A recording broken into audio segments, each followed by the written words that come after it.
আবর্জনার মধ্যে আমরা লইছি দুর্গন্ধ মধ্যে লইছি আমরা দুর্গন্ধ সহ্য হচ্ছে কেউ সাপ করিয়া লোক আছি না ওখানে এমপি সাপ হয়েছে ওখানে সাপ করিয়ার লোক হয়েছি আমরা একটা ভরসা হয়েছি এলাকার বাসী সবাই আমরা খুশি আছি।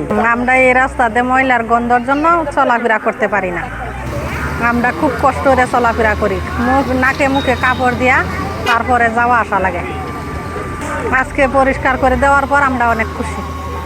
এমপি মহোদয়কে ধন্যবাদ। আপনারা জানেন যে দুর্গাপুর পৌরসভায় ঢোকার ঠিক প্রথমেই এখানে বাস স্ট্যান্ডের সাথে এত পরিমাণ ময়লা আবর্জনার স্তূপ জমানো হয়েছে যার দুর্গন্ধে এলাকাবাসী অতিষ্ঠ।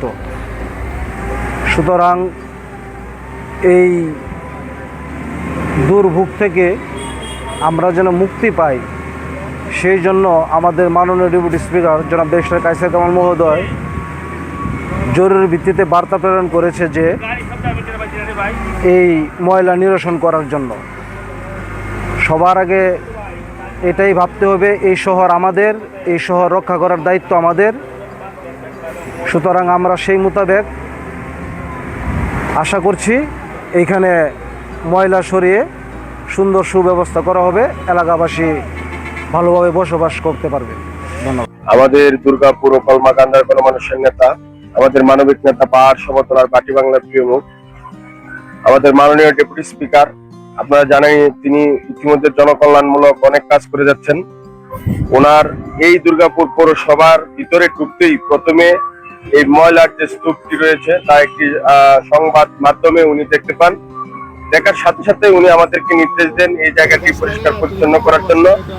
যেহেতু এটি বাস স্ট্যান্ডের জায়গা এবং পৌরসভার ঢোকার প্রথম স্থান, এই জায়গাটিতে যেন একটি দৃষ্টিনন্দন জায়গা করা হয় উনি নির্দেশনা দিয়েছেন। ওনার নির্দেশনাটা হচ্ছে এরকম, এই জায়গাটি পরিষ্কার পরিচ্ছন্ন করে এখানে ফুলের গাছ লাগানো হবে, ফলের গাছ লাগানো হবে এবং গাছ লাগিয়ে পরিবেশকে রক্ষা করা হবে এবং মানুষ যেন দুর্গাপুর ঢুকতেই এই পরিবেশ দেখে একটি স্বাচ্ছন্দ্য বোধ করে।